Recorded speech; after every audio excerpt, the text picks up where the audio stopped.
Well, we have the woman from Fermanagh, the last songs of the night, and we have a lovely a Gradam Award winner, a TG4 Award winner, and a great performer. Herself and Bernie McNulty, I think, were over gallivanting in London, was it, last weekend, and Roisin was there as well. So you might as well come to Cavan and gallivant as well.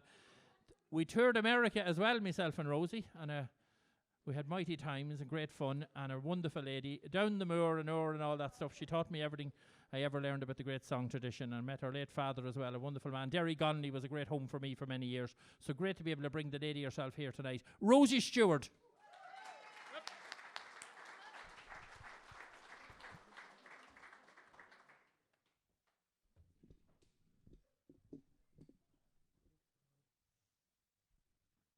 All right, so I'm going to start off with a song that was first recorded on the 18th of June.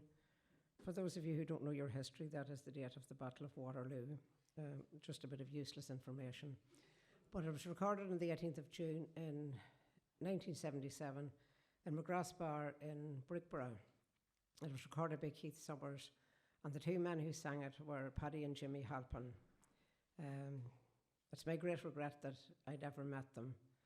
On the recording, they sounded as if they were great crack.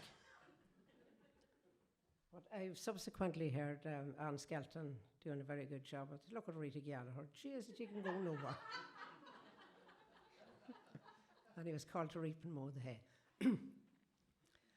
I just come o'er from Erin Shore to see how trade was going there. Like many a rambling Irishman, I was forced to leave my home.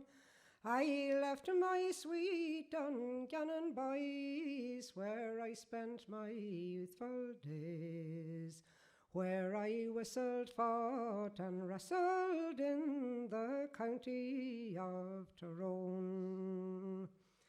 The landlord and the times were bad, to seek employment off I went. When I saw my birthplace levelled, I could no longer stay. Then with my switch and a reaping hook, I gave the sod a farewell look. And I started o'er to Scotland to reap and mow the hay. I scarce had landed in the place when I got employment there and then, to reap a field of barley with about a dozen more. There were men from Leeds and Lancashire, from Birmingham and London too. But I thought my heart would sicken when I thought on days gone by. Well, breakfast time came round at last, and every man threw down his hook and went up to the barn for to have his morning meal. I had no money, I had no grub, and how to get it was a job. But I thought it better to work and fast than to rob and go to jail. This thought had scarcely crossed my brow when the farmer, thank you, Anna, when the farmer shouted pat aloud, "Come on up, man, and eat your fill. I know you're far from home, far from your own wee native shore. Come, eat and drink, and we'll stay no more. And stay with me a week or so, when I'm bringing in the hay." His only housemaid was a niece, a wee Scots lass about 16. She was comely, tall and handsome, and her eyes shone like the stars. Her father was a soldier bold as ever did a rifle hold, but he lost his lifeblood fighting in the 1914 war. Now, as they say in Ireland, we'll gather up and have a dance. We'll swap the pleasant stories as we did in days of yore. I went and got the older man's consent, and to the clergy straight we went. And when the sun was shining, boys, sure we were drinking tea. So it's now I'll go back to Ireland, I'd like to see the old place again. We'll sit and sing the praises of that dear land far away. I'll bring my Scots lass home with me, I'll dandle her youngster on my knee. And once a year we will Scotland see when we go to win the hay.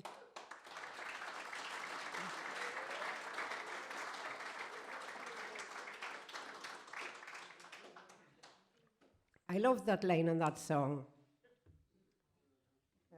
I'll take my Scots lass home with me. I'll dandle her youngster on me knee. He obviously had nothing to do with it.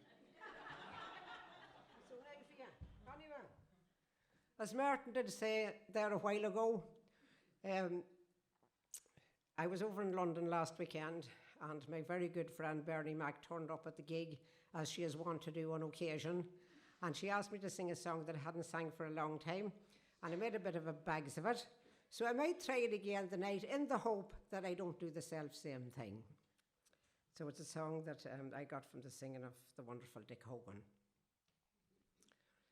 Oh, Paddy McGinty bought a house and lived in Saunders Wells, situated on the north side of the Lee. Well, he lived there all alone in his cosy little home, so he bought a goat to keep him company. Now, says Paddy to the goat, for you I'll buy a coat and a visit to Cork City we will pay. But the goat kicked up a mountain when he saw the Berwick fountain. On the night the goat broke loose on Grand Parade. Well, on the night the goat broke loose on Grand Parade, all the people of Cork City got afraid, and the shout went through the country that the Glen had won the county. On the night the goat broke loose on Grand Parade. Well, Mary Ellen Warner stood at Watford Borden's corner, saying, I'll catch a train to Dublin or I'll die. But the goat come up behind her, and he gave her such a winder, she hadn't time to bid her friends goodbye. And Mary Ann Fitzgibbons had her drawers all torn to ribbons, a-running through the Munster arcade. And it was a sad bereavement when she landed on the pavement.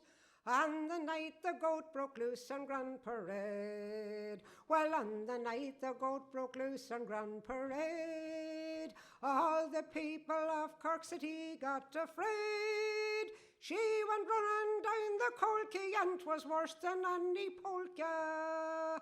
On the night the goat broke loose on Grand Parade. How well the people up in Barrack Street, when they heard the dreadful news, they all swore out in vengeance what they'd do. How well they lined the street in batches, armed with saws and hatchets, but when the goat appeared they all withdrew. How well the goat come through the door, roaring like a whore, followed by Cork City Fire Brigade. And it was at the South Dock Pier that he landed in the weir, and was never seen again on Grand Parade. Well, on the night the goat broke loose on Grand Parade, all the people of Cork City got afraid, and Condyke and Cathy Barry took a sidecar out to Blarney. On the night the goat broke loose on Grand Parade. Thank you.